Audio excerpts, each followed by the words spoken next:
பிகினர்ஸ்க்கு ஏற்ற மாதிரி ஒரு சூப்பரான ப்ளவுஸ் டிசைன் பார்க்கலாமா? இந்த வீடியோவில் பேக்கான நெக் டிசைன் எப்படி ப்ராப்பராக பண்ணணும் அப்படின்றத சொல்லித்தரேன்.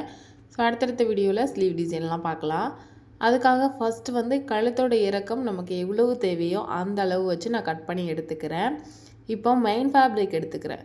மெயின் ஃபேப்ரிக்கில் உள் பகுதி எதுவோ அந்த இடத்துல லைனிங் ஃபேப்ரிக் வச்சு சுற்றிலும் எல்லா பக்கமும் லைனிங் வச்சு அட்டாச் பண்ணுறேன். ஃபஸ்ட் நான் நெக் பகுதியில் வந்து ஸ்டிச் பண்ணி எடுத்துக்கிறேன்.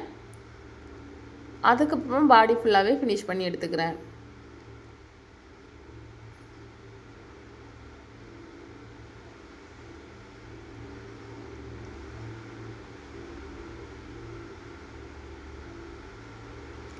அவ்வளோதான். இப்போது எக்ஸஸாக இருக்கிறது எல்லாமே கட் பண்ணி எடுத்துக்கலாம். அவ்வளோதான். இனி கீழே மடிக்கிறதுக்காக நம்ம விட்டுருப்போம் இல்லையா 1 இன்ச்சு, அல்லது நீங்கள் கீழே வந்து பீஸ் கொடுத்து அடித்து திருப்பணும் அப்படின்னாலுமே அடித்து திருப்பிக்கலாம். கீழே நம்ம என்ன ப்ராசஸ் பண்ணுவோமோ அதை வந்து செஞ்சு முடிச்சுருங்க. டாட்ஸ் வந்து இப்போ வைக்க வேண்டாம். நம்ம டிசைன் ப்ளவுஸ் எப்போதுமே பண்ணுறோன்னா டிசைன் முடிச்சுட்டு டாட் வந்து பண்ணுற மாதிரி பார்த்துக்கலாம். அல்லது ஒரு சில டிசைன்ஸுக்கு மட்டும் தான் அந்த டாட் வந்து முன்னாடி பிடிக்கிறதா இல்லை நம்ம டிசைன் வச்சுட்டு பிடிக்கிறதாங்கிறது மாறும். ஸோ இந்த டிசைனுக்கு நம்ம டிசைன் பண்ணிவிட்டு அதுக்கப்புறமா டாட் பிடிக்கலாம். இப்போது கேன்வாஸ் வந்து கழுத்தோட அகலம் எவ்வளோ எடுத்துருக்குமோ அதிலிருந்து 3 இன்ச் சைடில் அதிகமாக விட்டும், கழுத்தோட உயரம் எவ்வளோ எடுத்துருக்குமோ அதுலேருந்து 2 இன்ச்சு அதிகமாக விட்டு எடுத்துருக்கிறேன். இப்போ கேன்வாஸை நல்லா கிளாத் மேலே அயன் பண்ணிவிட்டு 2ஆக மடிச்சிட்டேன். இப்போ மெயின் ஃபேப்ரிக் நெக் இருக்கு இல்லையா, அதை 2ஆக மடிச்சுட்டு சேம் நெக்கு நமக்கு ப்ளவுஸில் என்ன இருக்கோ அதே நெக்கை நான் வந்து மார்க் பண்ணிக்கிறேன். ஸோ இது பிகினர்ஸ் கிளாஸ் அப்படின்றதுனால ரொம்ப பேசிக்கான நெக் தான் சொல்லி கொடுத்துருக்குறேன். இது வந்து நீங்கள் ரொம்ப சிரமப்பட வேண்டாம். நீங்கள் ப்ராக்டிஸ் பண்ணுறீங்கன்னா இந்த மாதிரி நெக்ஸ் பேட்டர்ன்ஸ் வந்து ப்ராக்டிஸ் பண்ணி பாருங்கள். ஓகேவா? இப்போது நான் வந்து நெக்கை கட் பண்ணி எடுத்துட்டேன். அதுலேருந்து 1 இன்ச் அல்லது 1.25 இன்ச் வந்து வரைக்குமே எக்ஸஸாக இந்த பீஸை வந்து மார்க் பண்ணிக்கலாம். நான் 1 இன்ச் மட்டும் எக்ஸஸாக வச்சுருக்கிறேன். இப்போ அதை அப்படியே ஓப்பன் பண்ணிக்கலாம். உங்களுக்கு கேன்வாஸும் துணியை நகலாமல் இருக்கணும்னா பெல் பின் கூட போட்டு வச்சுக்கலாம். அல்லது கார்னரில் எட்ஜஸில் ஒரு ஸ்டிச்சு கூட போட்டு வச்சுருக்கீங்கன்னா நகலாது. ஓகேவா? இன்னொன்று, நம்ம கேன்வாஸ் வந்து அயன் பண்ணிட்டோம் அப்படின்றதுனால நமக்கு ஸ்டிஃபாக நின்றுக்கும், நகண்டு வராது. ஓகேவா? இப்போது கேன்வாஸை வந்து நான் என்ன பண்ணுறேன்னா உள் பக்கமாக வச்சு ஸ்டிச் பண்ணுறேன். ஸோ கேன்வாஸ் வந்து மேல் பார்த்த மாதிரி தான் இருக்குது. அப்போ தான் நம்ம வெளிப்பக்கமாக திருப்பும்போது கேன்வாஸ் வந்து உள் பக்கமாக போகும். ஸோ நெக்குக்கு நம்ம எப்போதுமே வந்து 1/4 இன்ச் அளவு விட்டுருப்போம் இல்லையா தைக்கிறதுக்கு, அதே 1/4 இன்ச் அளவு நான் வந்து இங்கே ஸ்டிச் பண்ணிவிட்டு நாச்சஸ் கொடுத்துக்கிறேன். நாச்சஸ் வந்து கொஞ்சம் நல்லா நெருக்கமாக கொடுங்க. அப்போ கேன்வாஸ் வந்து நல்லா டர்ன் ஆகி கொடுக்கும். இப்போது அப்படியே அழகாக பீஸை வந்து வெளிப்பக்கமாக திருப்பிடலாம். திருப்பிட்டு எட்ஜஸில் வந்து ஸ்டிச்சஸ் போடுறேன். இந்த எட்ஜஸில் பார்த்தீங்கன்னா நான் எக்ஸ்ட்ராவாக வந்து லேஸ் ஸ்டோன் அந்த மாதிரி ஏதாவது கொடுக்க போகிறேன். ஸோ அதனால் த்ரெட்டு நான் எதுவும் சேஞ்ச் பண்ணலை. சேம் ப்ளூ கலர் த்ரெட்டே போட்டு பண்ணுறேன். இதுவே நம்ம வந்து இதில் ஏதாவது லேஸ் ஒர்க் எதுவுமே கொடுக்கல, ப்ளைனாக தான் வைக்க போகிறோம் அப்படின்னா டிசைன், அதாவது இந்த டிசைன் கொடுக்குற கிளாத் வந்து என்ன கலரில் இருக்கோ சேம் அதே கலர்லேயே நம்ம த்ரெட் வந்து போட்டு ஸ்டிச் பண்ணுற மாதிரி இருக்கும். அவ்வளோதான். ஸோ அந்த எக்ஸஸாக இருக்க லைட்டாக அந்த கேன்வாஸ் எல்லாத்தையுமே அட்ஜஸ்ட் பண்ணி கட் பண்ணி எடுத்துக்கிறேன். இப்போ நம்ம பைப்பிங் கொடுக்க போகிறோம், அதுவும் thread piping. So thread piping வந்து கொஞ்சம் டார்க்காக இருக்கிற மாதிரி இருந்தால் நல்லாயிருக்கும். அதனால் நான் இந்த கலர் சூஸ் பண்ணியிருக்கிறேன். கிராஸ் பீஸ் எடுத்துருக்கிறேன். கிராஸ் பீஸ் நல்ல கிராஸாக இருக்கணும். பைப்பிங்கில் இது முக்கியமான ஒன்று. லைட் கிராஸ் பீஸாக இருந்துச்சு அப்படின்னு சொன்னால் கண்டிப்பாக நமக்கு அந்த ஃபினிஷிங் கிடைக்காது. ஸோ அதனால் நல்லா கிராஸாக இருக்கிற மாதிரி எடுத்துக்கோங்க. எல்லாத்தையும் ஈக்குவலாக நான் போடுற மாதிரியே ஜாயின்ட்ஸ் போட்டு எடுங்க. அப்போ தான் பைப்பிங்கோட ஃபினிஷிங் நல்லா வரும்.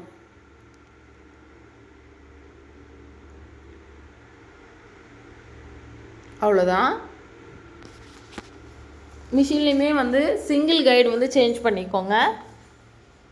லெஃப்ட்டு ரைட்டு உங்களுக்கு எது வந்து கைவாக்கு வருதோ அதை வந்து நீங்கள் சேஞ்ச் பண்ணி எடுத்து வச்சுக்கோங்க. ஓகேவா? ஸோ நெக்கோட லென்த்துக்கு ஏற்ற மாதிரி இது வந்து கரெக்டாக வருதான்றதை ஃபஸ்ட் நம்ம செக் பண்ணிக்கலாம். இப்போ பைப்பிங் வந்து தனியாக எடுத்து வச்சாச்சு. அதுக்கு முன்னாடி ஒரு டிசைன் வந்து பண்ண போகிறோம். இதுக்கு வந்து அந்த முக்கோண ஷேப்பில் இந்த பீஸ் வந்து மடித்து வைப்போம் இல்லையா, இது எல்லாருக்குமே தெரியும். அதை நம்ம 2 லேயராக மடித்து வைக்கிறோம். ஃபஸ்ட் லேயர் வந்து பார்த்திங்கன்னா ஒரு ஒரு லைட்டாக ஒரு பைப்பிங் வச்ச அளவு மட்டும்தான் வெளியில் தெரியணும். ஸோ அதுக்கு மேலே நம்ம ப்ளூ லைனை வந்து வச்சுருக்குறோம். ஸோ இந்த மாதிரி பண்ணும்போது லுக் வந்து இன்னும் நல்லாயிருக்கும். இப்போ ப்ளவுஸ் கலர் வந்து ப்ளூ அப்படின்றதுனால ப்ளூ தான் நமக்கு கீழே ப்ளவுஸில் இருக்குது. அதனால் நான் பிங்க் கலர் வந்து கீழே இருக்கிற மாதிரி பண்ணுறேன். ஸோ அப்போ நமக்கு டிஃப்ரென்ஸ் வந்து ப்ளவுஸில் வைக்கும்போது நல்லா தெரியும், கான்ட்ராஸ்ட்டாக தெரியும். இதே மாதிரியே எல்லா பீஸஸையும் ஸ்டிச் பண்ணி எடுத்தாச்சு பாருங்கள். லைனாக ஒன்று போல் வச்சு ஸ்டிச் பண்ணி எடுத்துருக்கு. இதை நம்ம தனித்தனி பீசஸாக கட் பண்ணி எடுத்துக்கலாம்.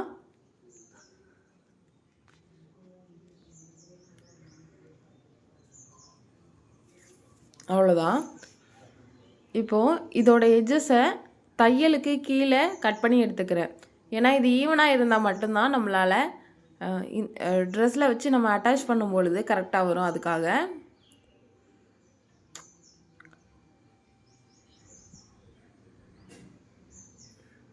அவ்வளோதான். இப்போ நம்ம இதை ட்ரெஸ்ஸில் வச்சு எப்படி அட்டாச் பண்ணலாம் அப்படின்றத பார்க்கலாம். இந்த பீஸை, அதாவது டிசைன் பேட்ச் ஒர்க் பீஸை நம்ம லைட்டாக தூக்கிட்டு இந்த இடத்துல உள்ளே கொடுத்துட்டு ஸ்டிச் பண்ணுறேன். நம்ம பேட்ச் ஒர்க் மேலே வந்து விழக்கூடாது, ஸ்டிச் விழக்கூடாது. கீழே இப்போ நம்ம டிசைன் பண்ணுறோம்ல அதில் மட்டும்தான் ஸ்டிச்சஸ் விழணும். எல்லா பீஸுமே ஒரே ஈவன் லென்த்தில் வந்து டிஸ்டன்ஸில் இருக்கணும். அதே மாதிரி லென்த்துமே ஒரே லென்த்தில் கடைசியில் முடியணும். ஒன்று சின்னதாகவும் ஒன்று உயரம் கம்மியாகவும் ஒன்று உயரம் பெருசாகவும் போட்டிங்கன்னா நல்லா இருக்காது. ஈக்குவல் டிஸ்டன்ஸில் வர மாதிரி பார்த்துக்கலாம். ஸோ இந்த மாதிரி வரணும். அவ்வளோதான். இப்போ ஃபுல்லாகவே ஃபினிஷ் பண்ணி எடுத்தாச்சு பாருங்கள். அந்த பீஸர் எல்லாமே நீட்டாக உள்ளே போயிடும், நமக்கு வெளியில் எதுவுமே வந்து தெரியாது. இப்போ நான் த்ரெட் பைப்பிங் வைக்கிறதுக்காக கிராஸ் பீஸ் வந்து எடுத்துருக்கிறேன். இப்போ நான் ஃபுட்டரை வந்து சேஞ்ச் பண்ணிட்டேன், சிங்கிள் ஃபுட்டராக வந்து சேஞ்ச் பண்ணிவிட்டு த்ரெட் பைப்பிங்கை நான் உள்ளே கொடுத்துட்டு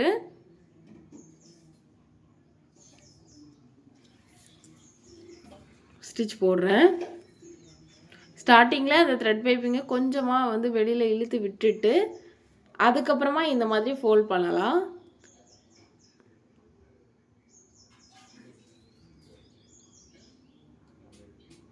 அந்த த்ரெட் பைப்பிங்கை ஒட்டிலும் ஸ்டிச் போடணும், அதுதான் இதில் கரெக்டாக வரும்.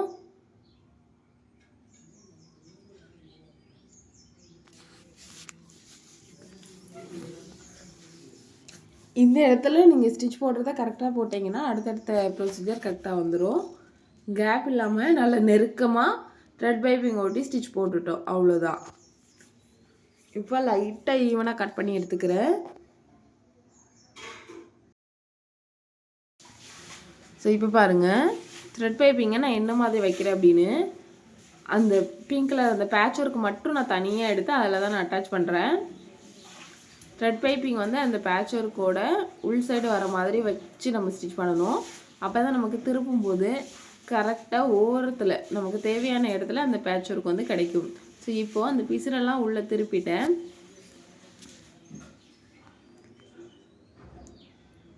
திருப்பிட்டு இப்போ அகைன் பைப்பிங்கோட ஓரத்தில் ஸ்டிச் போடலாம்.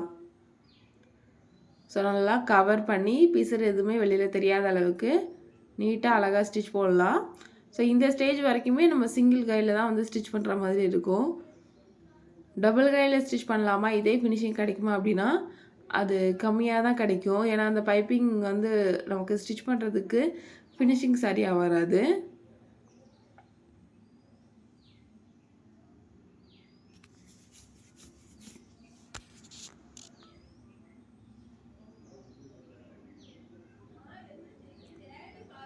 அவ்வளோதான். ஸோ இதே மாதிரியே ஃபுல்லாக ஃபினிஷ் பண்ணி எடுத்துக்கிறேன்.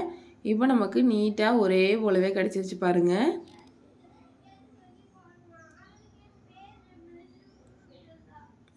ஓகேவா, நம்ம த்ரெட் பைப்பிங் நீட்டாக அழகாக வச்சாச்சு. அவ்வளோதான்,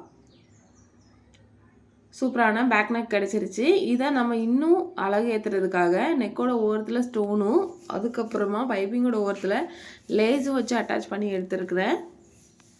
ஸோ இதோட ஃபைனல் ஃபினிஷிங் இப்படி தான் இருக்கும். இதோட ஸ்லீவ் டிசைன் இது தான். ஸோ இந்த கிளாஸ் வந்து உங்களுக்கு ரொம்ப யூஸ்ஃபுல்லாக இருந்திருக்கும்னு நினைக்கிறேன். நெக்ஸ்ட்டு நம்ம இன்னொரு யூஸ்ஃபுல்லான வீடியோவில் பார்க்கலாம். இந்த வீடியோ நிறைய பேருக்கு தேவைப்படலாம். தேவைப்படுறவங்களுக்கு ஷேர் பண்ணுங்கள். தேங்க்யூ.